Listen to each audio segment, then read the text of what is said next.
Now this is the MikeAirs 9-switch keyboard. It's basically 9 switches all put together in one box.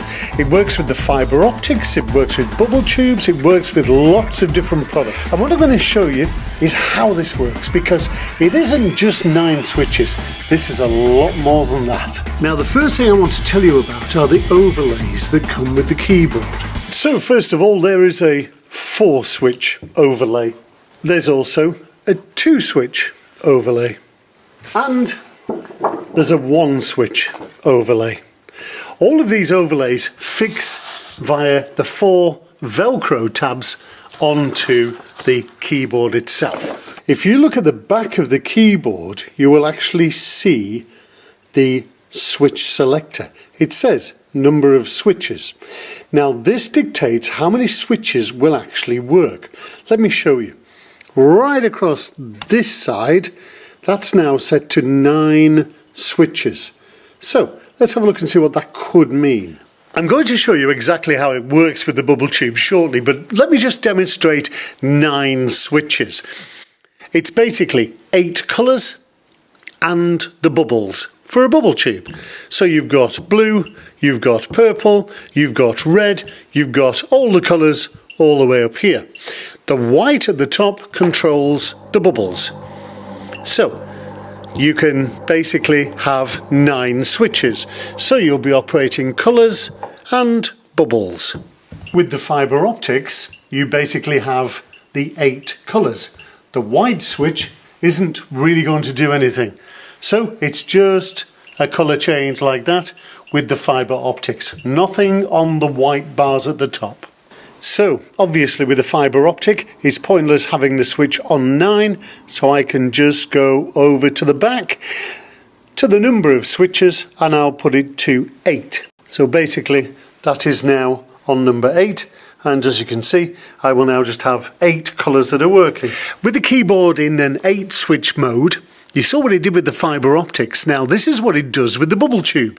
It's taken away our ability to control the bubbles separately, but the advantage is that now when you press the switch, you get both the bubbles and the colour that you selected. When we're working on cause and effect, that can be really important, that we get the whole tactile stimulus, the visual stimulus and the sound stimulus as well. Now let's turn this into a 4-switch keyboard by placing the 4-switch overlay over the top of the keyboard there. Remember, just make sure that it sticks via the Velcro tabs on the corners. And we're ready now to turn it into a 4-switch keyboard. Put your number of switches onto number 4, as I've done there, and now there will be just 4 switches which will activate on the keyboard. So now plugged into a bubble tube, we've just got 4 colours. I'm working in a latched mode. There you can see yellow, switch it off, green, switch it off, red, and switch it off, and blue. So now it's just 4 colours on there. Adjust the switch on the back and it is now 2 switches. With the double overlay, just the red and the yellow, and I've selected 2 switches on the back of the unit. So now you're making a choice between 2. And if you want to turn it into 1 big switch, number of switches, flick it over to number 1, and now this is a giant switch. So now I've got the giant blue overlay on the bubble tube, and it is now 1 big blue switch. Now let me show you how to plug the keyboard into a remote transmitter. This means that the cable doesn't have to be plugged directly into a bubble tube or a fibre optic. We can use it remotely. So the first thing we need to do is plug the cable from the back of the keyboard into the universal transmitter. Nice and slowly does it, and then it'll fire up. And let's have a look at how to make this work, first of all, with a bubble tube. When you have the transmitter plugged into the keyboard, then you need to find bubble tube.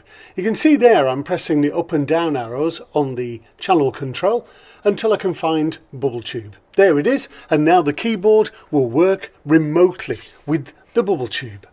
And this time, of course, there's no direct connection to the tube, so now you can walk around the room with the keyboard. And if you want the transmitter to work with fibre optics, obviously keep this plugged into the keyboard, but find the channel button, press up or down, whichever way you want to go, until you find fibre optics.